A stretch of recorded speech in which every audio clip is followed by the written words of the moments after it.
ওং নমো ভগবতে বাসুদেবায়। ওং নমো ভগবতে বাসুদেবায়। ওং নমো ভগবতে বাসুদেবায়। হনুমানজি এবার প্রত্যাবর্তন করছে, মানে লঙ্কা থেকে এবার আমাদের রামেশ্বরমের দিকে, মানে ইন্ডিয়ার দিকে এখন আসবে। তা আকাশপথে চলছেন, তো যখন আকাশপথে যাচ্ছি কাছে চলে এসছে, এবার তো সবাই দেখতে পাচ্ছে। আমাদের হয় না ওই জেট প্লেনগুলো যখন যায় আমরা দেখতে পাই না, অনেক দূর থেকে দেখতে পাই, আসছে আস্তে আস্তে আস্তে আস্তে আসছে, দেখো হনুমানজিকে দেখতে আসছে, দেখতে পাচ্ছি। আর আকাশ থেকে ওই নাগ, যক্ষ, গন্ধর্ব, চন্দ্র, সূর্য, হ্যাঁ, এরা সব দেখছে, সব আনন্দ পাচ্ছে।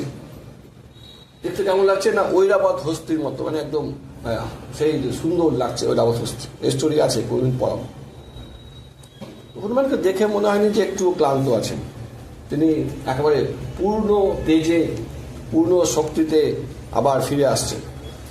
এবং মানে মেঘের মধ্যে যেমন চাঁদকে দেখিস মাঝে মাঝে ডুবে যায়, আবার মাঝে মাঝে বেরিয়ে আসে, ঠিক সেরকম হনুমানজি ওই মেঘের মধ্যে থেকে মাঝে মাঝে ঢাকা পড়ে যাচ্ছে আর মাঝে মাঝে দেখা যাচ্ছে। এবং হনুমান যখন ফিরে আসছেন তখন তিনি আকাশে বিভিন্ন রঙের বর্ণের মেঘ দর্শন করেন, হ্যাঁ, এবং তাকে দেখে মনে হচ্ছে চন্দ্রের মতো মনে হচ্ছিল। যাই হোক, তো তীব্র বেগে এই হনুমানজি চলে আসছে। কত তীব্র বেগ! তো শাস্ত্রে বলছে তীর ধনুক আছে, তীরটাকে টেনে ছেড়ে দিলাম, এবার কি হবে, স্পিড, প্রচন্ড স্পিড যাবে। এতটা স্পিডে হনুমানজি কিন্তু চলে আসছে। হ্যাঁ, এবার হনুমানজিকে দেখে যারা এপারে আছে বানরেরা, সবাই যারা থেকে গেছে, তারা কিন্তু খুব চিৎকার করছে, কোলাহল করছে, না হনুমানজি চলে এসছে। হ্যাঁ, আর বাঁদরের কি থাকে, এক্সট্রা কি আছে আমাদের থেকে, এটা জানিস যা। তো এই লেজটা কিন্তু সবাই নাড়াচ্ছে, হ্যাঁ, সবাই খুব আনন্দ, এখন মিলন হবে। তো হনুমানের মানে মিলন হবে, তো সব বানরেরা তখন কি করলো, একত্রিত হয়ে গেল। হ্যাঁ, এবং ওদিক থেকে হনুমানজি কিন্তু হুঙ্কার করছে, গর্জন করছে। এই জগতে মনে করছি, তো হনুমানজি দেখে নিল মহেন্দ্র পর্বতকে, কারণ কাছে, মানে হনুমানজি বুঝতে পারছে যে আমি চলে এসেছি কাছে। তখন তিনি হনুমানজি কত ভীষণ গর্জন করছে। তখন জাম্বুবান সকল বানরদেরকে ডাকছে, দেখে বলছে যে হনুমান নিশ্চয়ই সফল হয়েছে। সফল না হলে কিন্তু কেউ লাফালাফি করতো না। আমরা লাফালাফি করি, আমরা না সফল হয়েও লাফালাফি করি, কিন্তু যারা সফল হয় তারাই দেখবি না, যে ওয়ার্ল্ড কাপ জিতেছে, ইন্ডিয়া জিতলো না কদিন আগে, জিতলো বলে তখন লাফালাফি করছে। আর যারা হেরে গেল তারা চুপচাপ মন ভার করে বসে থাকবে। তো এটাতে বোঝা যায় যখন রেজাল্ট আমাদের ভালো হবে তখন কি হবে, আমরা তখন আমরা প্রমাণ করতে পারবো যে আমরা সফল হয়েছি।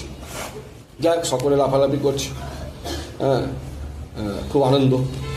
তো সবাই গাছের অগ্রভাগে চলে গেছে, গাছ থেকে দেখছে, কে আবার কাপড় নড়াচ্ছে, মানে হনুমানকে বলছে হনুমান আমরা এখানে আছি। আমরা তো ভাবছি হনুমান অনেক দূরে আছে, দেখতে পাবে না। তো হনুমানও গর্জন করতে গেছে। এবার আস্তে আস্তে হনুমানজি নামতে লাগলেন, পর্বতের শিখরে নামলেন, তারপর ঝর্ণার পাশে, এবং যখনই নামলেন বানরেরা তাকে কিন্তু ঘিরে ধরল। এবার যেই আসলো সকলে স্বাগতম বাক্য জানাচ্ছে, এসে আসন প্রদান করছে, বসতে দিল। তারপর হনুমানজির জন্য ফল মূল সব কিছু দিচ্ছে, জল দিচ্ছে, মূল দিচ্ছে। এইভাবে তারা সকলে হনুমানজিকে আগে অনেক পরিশ্রম করে এসছে। তো হনুমানজি এসে সর্বপ্রথমে গুরুজনদেরকে প্রণাম করলো। এটা শিষ্টাচার। এখন আসলো, এসে আগে সবাইকে হরে কৃষ্ণ বললো। এটা আমাদেরকে শিখতে হবে, ক্লাসে আসতে গেলে হরে কৃষ্ণ বলতে হবে। কিন্তু যখন ক্লাস চলাকালীন এই যে রেকর্ডিং হচ্ছে, আর বলার কোনো দরকার নেই। ঠিক, তো হনুমান ছোটদেরকে আলিঙ্গন করছে, হ্যাঁ, অঙ্গদকে প্রণাম করছে, কারণ অঙ্গদ হচ্ছে যুবরাজ, রাজার প্রতিনিধি, সেই করছে। তো প্রথম কথা বলছে, কাকে দেখতে পেলাম, কাকে দেখতে পেলাম, সীতা দেবীকে দেখতে পেলাম। হ্যাঁ, উনি অশোক বনে আছে, সমস্ত রাক্ষসীরা তাকে বন্দি করে আছে। কিন্তু একটা ভালো জিনিস, সবসময় কার চিন্তা করে? রামের চিন্তা করে, রামের চিন্তায় মগ্ন। রামের চিন্তা করতে করতে দুর্বল হয়ে গেছে, মলিন হয়ে গেছে, হ্যাঁ, তার মাথার চুলে জটা হয়ে গেছে, জটাগ্রস্ত। তো সকলে খুব আনন্দ বানরদের। আর যেই শুনেছে সীতা দেবীকে দর্শন হয়ে গেছে, সবাই গর্জন করছে, হুঙ্কার দিচ্ছে, হর্ষনাদ করছে, কোলাহল করছে। আবার কিছু কিছু বানর বেশ নৃত্য করছে, দেশটাকে নাড়াচ্ছে, হ্যাঁ, একটু করে ঘুরপাক খাচ্ছে। তো হনুমানকে সবাই কি করছে? হ্যাঁ, সকলে মিলে হনুমানের প্রশংসা করছে যে আপনি বীর। সত্যি তো, এটা বীরত্বের কাজ যে গিয়ে দর্শন করে খোঁজ করে চলে আসলো। আপনি শক্তিমান, শক্তিমান ছাড়া কখনো ধর্ম প্রতিষ্ঠা করা যায় না। এবং আপনি বুদ্ধিমান, বুদ্ধিও লাগে, তাই না? পরীক্ষায় পাশ করতে যেমন বুদ্ধি লাগে, পরিশ্রম করতে হয়। আবার বলছে আপনি ভাগ্যবান। ভাগ্যবান কেন হনুমান? আর হনুমানজি হলো সমস্ত বানরের মধ্যে প্রথম যে কিনা সীতা দেবীকে দেখতে পেয়ে গেল।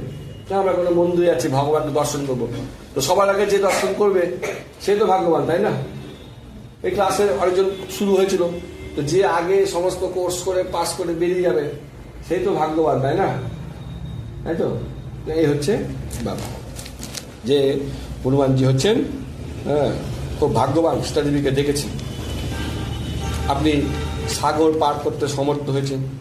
আচ্ছা, এবং বলছে এই যে সীতা দেবীকে দর্শন হলো, এর লাভটা কি? এর লাভ হচ্ছে এবার আমরা বাড়ি ফিরে যেতে পারব। এরকম সিস্টেম করে দিই, যতক্ষণ না পরীক্ষায় পাস করছি তো আমরা বাড়ি ফিরে যেতে পারবো। শ্রীরামের দুঃখ আছে সেটা এবার বুঝবে, মানে কমে যাবে। এবার বলছে সবাই মিলে হনুমানজিকে ধরে বলছে যে হ্যাঁ, সমস্ত কথা বলেন, কি কি ঘটবে, পূর্ণ বৃত্তান্ত। হ্যাঁ, একটা বড় পাথরের উপর হনুমানজিকে বসিয়েছিল, পাথরের উপর কথা বসেছে, পাথরের উপর হনুমানজিকে বসছে, সবাই ঘিরে ধরে আছে, মাঝখানে হনুমানজি, সবাই চারদিক থেকে ঘিরে ধরে আছে শিলাখণ্ড। তো হনুমানকে সকলের মধ্যে এরকম দেখাচ্ছে উজ্জ্বল, মানে ভগবানের কাজে যখন তুই সাকসেস হবি না, আমাদের চেহারা কি হবে? উজ্জ্বল হয়ে যাবে। এখানে একটা প্রশ্ন আছে, আকাশপথে হনুমানের গর্জন কিসের ইঙ্গিত করে? হ্যাঁ হ্যাঁ, কৃতকার্য সফল হয়েছে। যদি গর্জন না করতো তাহলে কি সে গর্জন করতো না মুখ লুকিয়ে আসতো? রামায়ণ সুন্দরকাণ্ড স্বর্গ 58। তো আনন্দিত হয়ে সকল বানরদের হনুমান এবার প্রশ্ন করছে। খুব সুন্দর প্রশ্ন। হ্যাঁ, প্রথম প্রশ্ন হচ্ছে সীতা দেবী কেমন আছে, সে ভালো আছে কিনা, কেমন অবস্থায় দেখলেন, কিরকম পজিশনটা কেমন, তাই তো? হ্যাঁ, রাবণের ব্যবহার কেমন, বন্দিত আছে না, রাবণ কেমন তার সঙ্গে ব্যবহার করছে, কিভাবে খুঁজে পেলেন, তো কিভাবে খুঁজে পেলেন, হ্যাঁ, তিনি কি কি বললেন আমাদের কাছে বলেন। হ্যাঁ, ভবিষ্যতে পরিকল্পনা করব কি করে হনুমানজিকে পাওয়া যাবে, এই সীতাদেবীকে পাওয়া যাবে। হ্যাঁ, বলছে সব ভালো করে বলবেন, যা প্রকাশ করা উচিত তা বলবেন, আর যেটা যেটা প্রকাশ করা উচিত না সেটা বলার প্রয়োজন নেই। এইটা কিন্তু খুব গুরুত্বপূর্ণ। নিশ্চয় বলিস না, তাহলে ঠিক আছে। এবার হনুমান কিন্তু রোমাঞ্চিত হয়ে পূর্ণ বিবরণ করতে শুরু করলেন। প্রথমে মাথা নত করে, হ্যাঁ, সীতা দেবীকে প্রণাম নিবেদন করলেন, তার কথা বলে তাকে স্মরণ করলেন। তা আমরা যখন ক্লাস শুরু করি তখন কি করি? মঙ্গলাচরণ করি, সমস্ত গুরু বৈষ্ণব ভগবানের কাছে প্রার্থনা করি যাতে আমরা সুষ্ঠুভাবে ক্লাসটা করতে পারি।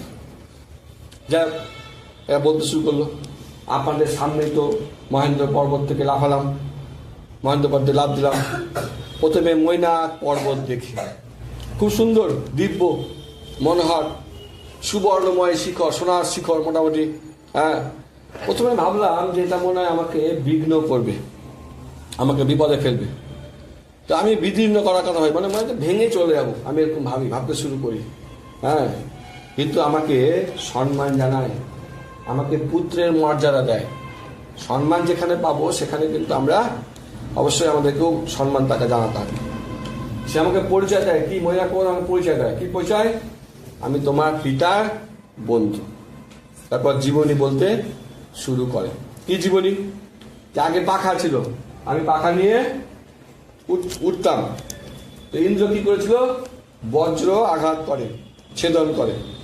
তবে আমি আপনার পিতার যে হ্যাঁ, তখন ওই পবনদেব তার কৃপায় বেঁচে যায়, পাখাও বাঁচে। যাই হোক, এখন আপনি শ্রীরামের সেবা করছেন, আমাকে কি করতে হবে? আপনাকে সহায়তা করতে হবে। এটাই হচ্ছে ব্যাপার। যখনই কেউ ভগবানের সেবা করবে তখন তাকে সবাই কি করবে? সহায়তা করবে। আর যদি আমরা দুষ্টদের সেবা করি তখন সবাই কি করবে? গালাগালি করবে, তিরস্কার করবে, সামনে না পারলেও পেছনে খারাপ কথা বলবে। যাই হোক, এরপর এগিয়ে যাওয়ার অনুমতি দেয়, আমি আগাতে থাকি। তখন নাগমাতা সুরমার সঙ্গে আমার দর্শন হয়। তো তিনি আমাকে ভক্ষণ করার চেষ্টা করেন, তা আমি পরিচয় দিই, আমার সম্বন্ধে বলি, কি জন্য যাচ্ছি তখন সেটা বলি, হ্যাঁ, সমস্ত বিবরণ দিই। তো শেষে তখন কি করি? ওনার মুখে প্রবেশ করে আবার বেরিয়ে যায়। যাই হোক, উনি আমাকে আশীর্বাদ প্রদান করেন। কি আশীর্বাদ প্রদান করেন? যে সুখে থাক। যাই হোক, তো তারপর আমাকে আশীর্বাদ করেন। হ্যাঁ, আমি ওনার মুখ থেকে ঢুকে তখন বেরিয়ে যাই, আমাকে আশীর্বাদ করেন যে তুমি সুখে থাকো। যাই হোক, এরপর আবার এগোতে থাকে। তো মনে হচ্ছে কি আমার ছায়া ধরে টানছে। হ্যাঁ, আমার গতি আস্তে আস্তে কমে যাচ্ছে। কেউ বাধা দিচ্ছে দেখতে পেলাম, বুঝতে পারছি। পরে সমুদ্রে রাক্ষসীকে দেখতে পেলাম। কি নাম রাক্ষসীর? সিংহিকা নামক রাক্ষসী। ভালো, আমাকে ভক্ষণ করতে চায়। আমি নিজেকে বড় করি, বড় করতে করতে তারপর হঠাৎ ওইও নিজের মুখটাকে বড় করতে চাইছিল। আমি হঠাৎ নিজেকে ছোট করি, ওর মুখে ঢুকে ওই হৃৎপিণ্ড একেবারে কেড়ে নিয়ে একদম বেরিয়ে আসে। হ্যাঁ, আর যখন তাকে মারি তখন সমস্ত সিদ্ধ মহাত্মা যারা আছে তারা সবাই খুশি, এবং তারা তখন সেখান থেকে প্রশংসা করতে থাকে আমাকে। যা এরপর লঙ্কার তটে, যা এরপর লঙ্কা তটে আসলাম, নগরীতে প্রবেশ করি। তো মূর্তিময়ী লঙ্কাপুরীর সাথে দেখা হয়, মানে লঙ্কার যে অধিষ্ঠাত্রী দেবী, তার সঙ্গে আমার যুদ্ধ হয়, তাকে পরাস্ত করি। তো তিনি আমাকে কি করে? আশীর্বাদ দেন যে তুমি বিজয়ী হবে। এরপর সারা রাত ধরে আমি সীতা দেবীকে লঙ্কাতে খুঁজি। হ্যাঁ, রাবণের অন্তঃপুরে যাই, সবাইকে দেখি, কিন্তু সীতা দেবীকে পাইনি। তারপর সুন্দর গৃহ উদ্যানে যাই, অশোক বনে, সেখানে গিয়ে সীতা দেবীকে দর্শন পাই। একটি মাত্র বস্ত্র পরে আছে। তো অবস্থা দেখে খুব করুণ অবস্থা। রাক্ষসীরা পাহারা দিচ্ছে, সর্বদা ভর্ৎসনা করছে রাক্ষসীরা, শোকগ্রস্ত, শ্রীহীন, চুলের মধ্যে ধুলোসিত কেশ, সমস্ত শরীর শীর্ণ। অপেক্ষা করছিলাম যে কখন তার সঙ্গে দেখা করব। তো সেই সময় রাবণ আসে। এগুলো কিন্তু ডিটেলস আলোচনা হয়েছে। যে রাবণ আসে। হ্যাঁ, সীতার শরীর তখন কি করে, রাবণকে দেখে শরীরকে আচ্ছাদন করে, ঢেকে দেয়। তো বিবাহের প্রস্তাব দেয়। হ্যাঁ, বলছে বিবাহের প্রস্তাব দেয়, বধ করার হুমকি দেয়, আবার কখনো লাস্টে বলে 2 মাস সময় দিচ্ছি। তো সীতা দেবী কিন্তু অনেক কাকুতি মিনতি করে রাবণের কাছে। আবার কখনো নরম হচ্ছে, কখনো গরম হচ্ছে, কখনো রাবণকে তিরস্কার করছে, আবার কখনো শ্রীরামের গুণকীর্তন করছে, কখনো শান্ত হয়ে আছে, আবার কখনো তর্ক বিতর্ক করছে। হ্যাঁ, রাবণকে তখন কি করলো, হ্যাঁ সে তখন কি করেছে, ভৎসনাও দিয়েছে। তো এইসব পথে রাবণের খুব ক্রোধ হয়, প্রায় সে তখনই সীতাদেবীকে মেরে ফেলবে। কিন্তু তখন রাবণের স্ত্রীরা এসে সীতাকে বাঁচায়। হ্যাঁ, এবং তার রাবণকে নিয়ে প্রাসাদে চলে যায়। আর ওই সময় রাক্ষসীরা তর্জন গর্জন করতে থাকে, অনেক চিৎকার চেঁচামেচি করতে থাকে, সীতাদেবীকে করে। তো সেই সময় ত্রিজটা নামে একজন রাক্ষসী সীতাকে সান্ত্বনা প্রদান করে। হ্যাঁ, ত্রিজটা নামে এক রাক্ষসী। তো অন্যান্য রাক্ষসীরা একটু তিরস্কার করছিল। একটা স্বপ্নের বর্ণনা করে এবং তাতে দেখি যে সীতাদেবী শান্ত হয়। এবার আমি সীতাদেবীর সামনে আসি, সামনে যাই। সবার আগে কি করবে, প্রণাম করি, পরিচয় দিই। হ্যাঁ, আমি রামের দূত, বলছে সুগ্রীবের কথা বলি। তারপর শ্রীরামের স্তুতি করি, আংটি দিই। হ্যাঁ, তার মত জানতে চাই। সীতাদেবী আমাকে তার মাথার চূড়ামণি দিয়েছে। হ্যাঁ, কিছু রামের জন্য কিছু গোপন সংবাদও বলেছে। সমস্ত বৃত্তান্ত বলে হনুমানজি। এবং সীতাদেবী যে খুব দুঃখ দুর্দশাগ্রস্ত সেটাও বলে। যাই হোক, হাতে 2 মাস সময় ছিল। 2 মাস সময় দিয়েছে, এটা শুনে তো আমারই রাগ হয়ে যায়। রাগ হয়ে চিন্তা করলাম যে এবার আমাকে রাবণের শক্তি যাচাই করতে হবে। যা তখন শরীরটা বড় করি, বড় করে অশোক বনকে ধ্বংস করতে শুরু করি। রাক্ষসীরা তো সঙ্গে সঙ্গে রাবণের কাছে দৌড়ালো ভয় পেয়ে। হ্যাঁ, গিয়ে আগে প্রণাম করলো। তারপর রাবণকে কি বলছে, দেখ বানর এসছে। বানর এসে কি করছে, সমস্ত অশোক বাটিকা কি করছে, ধ্বংস করছে। রাবণ সঙ্গে সঙ্গে বধের আদেশ দেয়। কিঙ্কর নামক রাক্ষসদের পাঠায় পরিঘাটে নিয়ে। হ্যাঁ, শুল দিয়ে আক্রমণ করে, আমি তাদেরকে হত্যা করি। এরপর চৈত্যপ্রসাদ ধ্বংস করি, রক্ষীদের বধ করি। তারপর জাম্বুমালিকে প্রেরণ করে, তাকেও আঘাত দিয়ে বধ করে। তারপর মন্ত্রীপুত্রদেরকে পাঠাই। হ্যাঁ, পরিক দিয়ে আঘাতে করি, একে একে সবকে জমালয়ে পাঠিয়েছি। 5 সেনাপতিকে পাঠাই, তাদেরকেও বধ করেছি। পুত্র অক্ষকুমারকে পাঠাই, এটা হচ্ছে মন্দাদরির পুত্র, মনে রাখবি নামটা। ভূমিতে আছড়িয়ে পা দিয়ে চিপে তাকে বধ করে। তারপর ইন্দ্রজিৎকে পাঠায়। ইন্দ্রজিৎ কি করে, আমাকে ব্রহ্মাস্ত্র দিয়ে বন্ধন করে। বহু সৈন্যদের বধ করতে দেখে, ওও দেখছে কোনো উপায় নাই, রাবণের কাছে নিয়ে যায়। তো রাবণের কাছে যখন যায়, রাবণ তখন আমার আসার কারণ জিজ্ঞাসা করে। হ্যাঁ, কেন এসছিস, পরিচয় দিই। আমি হলাম, পরিচয় দিই, একটা সুগ্রীবের বালির পরিচয় দিই, সব কথা বলি।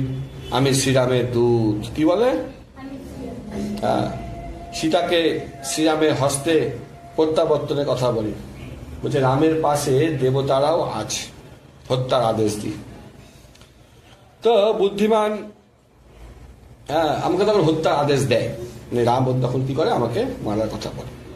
তোর একটা ভাই আছে বিভীষণ, খুব বুদ্ধিমান, সে কিন্তু আমাকে রক্ষা করে। বলে না, দুধকে তো মারা যাবে কি, মারা যাবে না। তো লেজে আগুন ধরবার প্রস্তাব দেয়। হ্যাঁ, ভালো করে সুতো প্যাঁচিয়ে লেজে আগুন ধরায়, সুতির বস্ত্র প্যাঁচিয়ে। হ্যাঁ, যদিও কোনো কষ্ট হয়নি, কিন্তু গোটাটা রাস্তা আমাকে ঘুরায়, আমাকে অপমান করে। এরপর আমি কি করি, নিজেকে মুক্ত করে নিলাম। কোত্থেকে, ওই বন্ধন থেকে। তারপর তারপর চিন্তা করলাম, সর্বত্র অগ্নি সংযোগ করি, কোনো স্থান বাঁচেনি। কিন্তু কোনটা স্থান ছেড়ে দিয়েছিল, কোনটা, কার বাড়ি ছেড়ে দিয়েছিল, বিভীষণের বাড়ি। তারপর চিন্তা হয় যে সীতা দেবীর কিছু হলো না। তখন শুভ লক্ষণ দেখি, যে ঊর্ধ্বলোকবাসী বলছে যে সীতা দেবী দগ্ধ হয়নি। তো সমস্ত রাক্ষসদেরও ওই সময় আমি হত্যা করি। তারপর অরিষ্ট পর্বতে আসি দ্বিতীয়বারের মতো, এসে আকাশের দিকে উঠে যায়। উঠে এখন আপনাদের দর্শন করি। এখন আপনারা নির্দেশ দেন পরবর্তী কার্যের জন্য কি করতে হবে। যাই হোক, পুরো ঘটনাটা কতদিনে হয়েছে রামায়ণে একেবারে দিনটা লেখা নাই, তো আমি বিভিন্ন সোর্স থেকে পেয়েছি 2 থেকে 4 দিনে এই পুরো কাজ কমপ্লিট। সুন্দরকাণ্ড আমাদের পড়তে যদিও 2-4 মাস লেগে যাচ্ছে, কিন্তু হনুমানজি পুরো কাজ করতে মাত্র লেগেছে 4 দিনই ধর। আমাদের কদিনে পড়ে শেষ করা উচিত? ম্যাক্সিমাম 4 দিনে। হরে কৃষ্ণ। রামায়ণ সুন্দরকাণ্ড স্বর্গ 59। তো এরপর হনুমানজি সীতা দেবীর সম্বন্ধে আরো কিছু বলার চেষ্টা করছে, আর সবাইকে তো বলতে হবে না। প্রথম হচ্ছে সীতা দেবীর স্বভাবটা যে আছে না, এটা অত্যন্ত উত্তম, ভালো, খুব ভালো স্বভাব। আমাদের মতো না যে চঞ্চল বসে আছে, আঙুল ঠিক করছি, জামা ঠিক করছি, কানে দুল দেখছি, কারণ আর্যা চরিত্র। এই যে আর্যা চরিত্র কাকে বলে এটা কখন আলোচনা করবো বলতো? রিভিশন ক্লাসে। আর্য চরিত্র আমরা এখন আলোচনা করতে পারবো না, সময় নেই। আর্য চরিত্র, রাবণ সীতা দেবীর দেহকে স্পর্শ করতে পারেনি, সীতার ক্ষতি করতেও পারেনি। যাক, হনুমানজি তখন হুঙ্কার দিচ্ছে, যে আমি তো একাই রাক্ষস কুলকে ধ্বংস করতে পারি, রাবণকে বধ করতে পারি। যদি আপনারা যদি অনুমতি দেন তাহলে আমি যুদ্ধ করতে শুরু করবো, কারণ আমার উপরে ব্রহ্মাজির আশীর্বাদ আছে। কি আশীর্বাদ? ব্রহ্মা কি আশীর্বাদ দিয়েছে? কোন অস্ত্রের দ্বারা হনুমানজিকে বধ করা যাবে না। তাহলে মরবে না, তো আর কি আছে? রাবণ পারবে মারতে? পারবে না। তো সকলে মিলে দেবতা অসুরদের বিরুদ্ধে যুদ্ধ করতে পারি, একাই লঙ্কা নগরীকে ভস্মীভূত করছি। তো এখন তো নীল আছে, বালিপুত্র অঙ্গদ আছে, এদেরকে কয়েকজনকে নিয়ে গেলে কি হবে? আমি কি করব? এখনই কি করবো?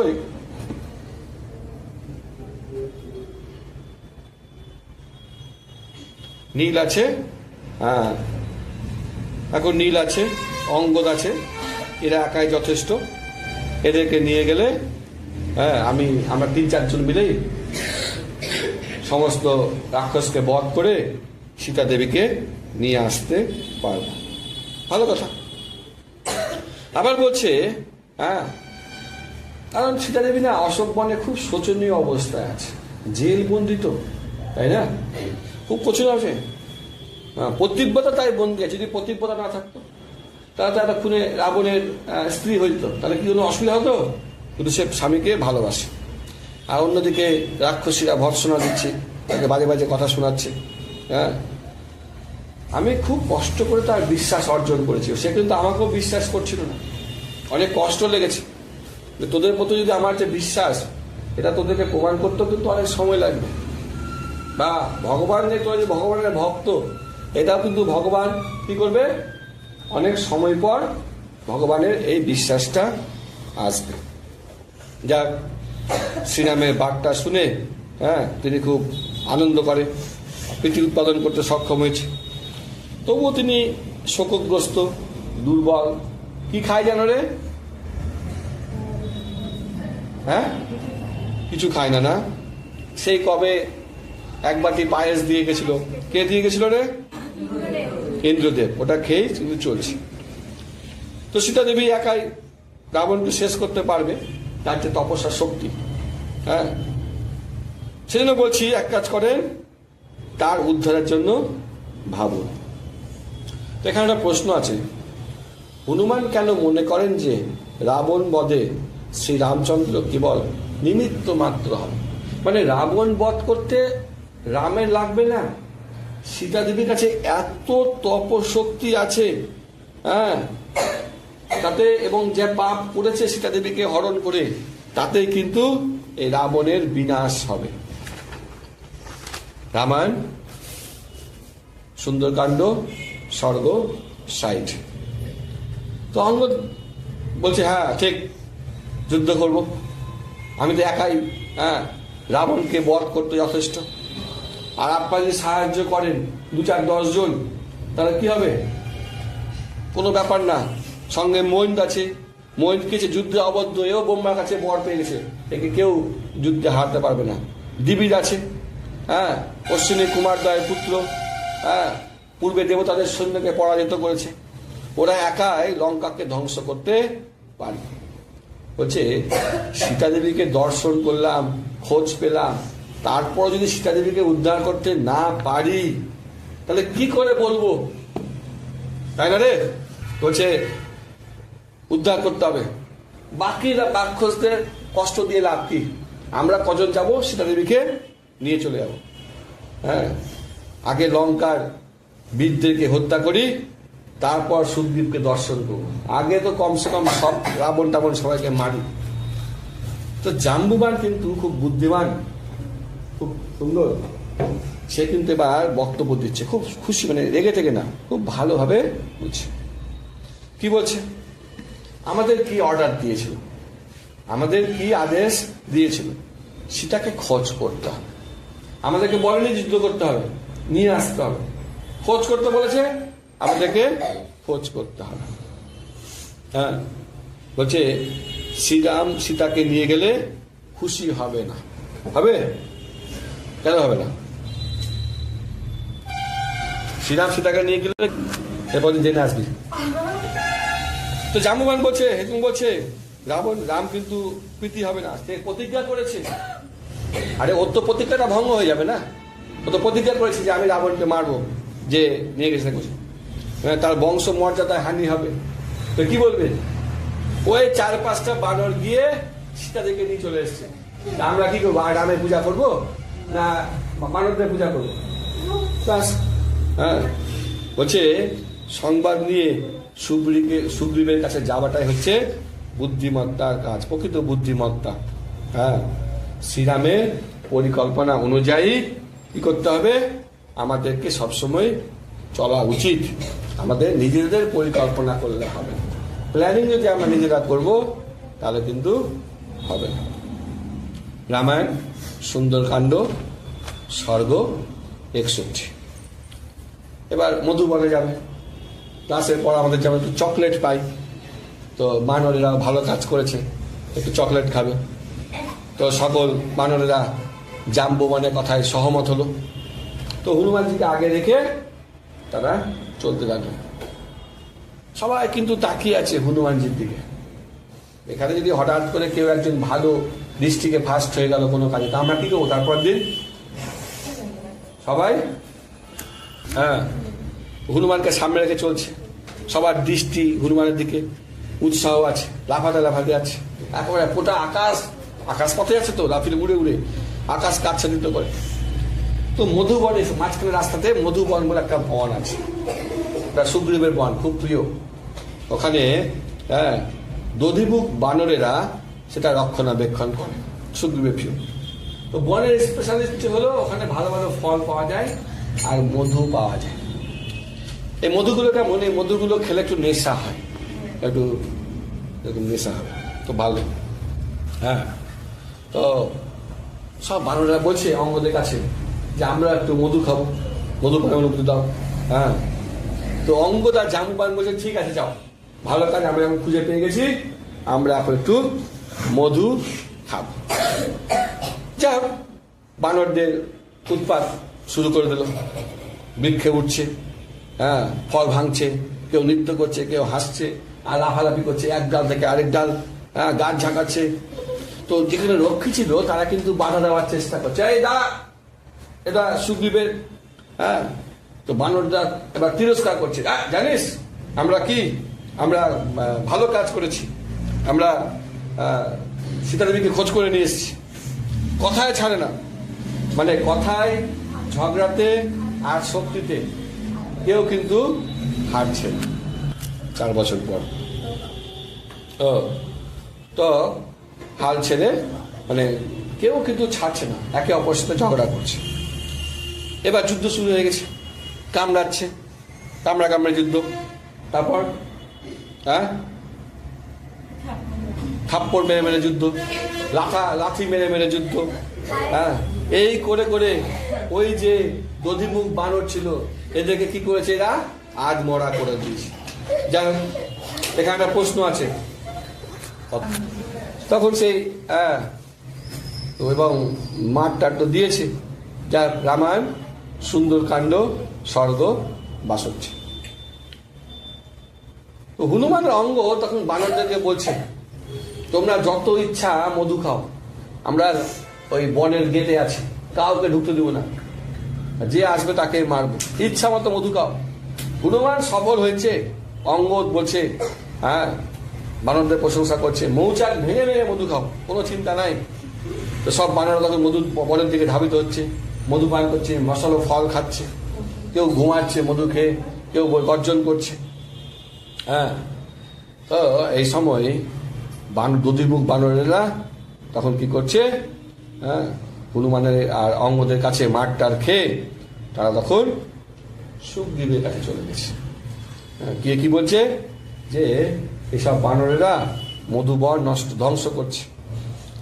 বলছে মাতামহ হলেও অঙ্গদ কি করছে, ওই বানরদেরকে, মানে তাদের মামা আছে, তো দাদু আছে, নেশা হয়ে গেছে। তো নেশা হলে কি হয়, আমরা কাউকে চিনি না, তখন কে বাবা আর কে কাকা কে বন্ধু, আমরা কিন্তু নেশা যখন হয় তখন মানুষের সমস্ত বুদ্ধি নষ্ট হয়ে যায়। তো বানররা তখন তাই করেছে, ওদের সব ওই দধিমুখকে তখন কি করেছে, মেরে দিয়েছে। এই সুগ্রীবের মাতুল মহাবীর অঙ্গদ মেরে দিয়েছে। যা সুগ্রীবের, তো বানররা তখন কি করলো, লক্ষ্মীরা সুগ্রীবের কাছে গেল। আর সুগ্রীবের এই বানর, এই বাগানটা খুব প্রিয়, পৈতৃক সম্পত্তি। তো তারা কেছে কি আশায়, তো যা সবাই সুগ্রীবের কাছে গেছে বিচারের আশায়। এদেরকে মৃত্যুদণ্ড দিতে হবে, রাজদ্রোহী ঘোষিত করতে হবে, সব দোষ অঙ্গদের ঘাড়ে চাপাবো। ও কি করেছে, সুগ্রীবের প্রিয় স্থান নষ্ট করেছে। তখন সমস্ত দধিমুখ বানরেরা ওই আকাশ পথে সুগ্রীবের কাছে গেছে। সুগ্রীবের পথে না দেখে, আস্তে করে আকাশ থেকে নামলো, নিয়ে সুগ্রীবের চরণে প্রণাম করে। তো এখানে একটা প্রশ্ন আছে যে মধুর নেশায় অঙ্গদ কাকে না চিনতে পেরে প্রহার করে? সুগ্রীবের মাতুল মহাবীর দধিমুখকে, অর্থাৎ তার মাতা মহকে, মানে নেশাগ্রস্ত করেছে, তো আর কাউকে চিনে না। হরে কৃষ্ণ কৃষ্ণ কৃষ্ণ হরে হরে, হরে রাম রাম রাম হরে। শিল বহুপাত কি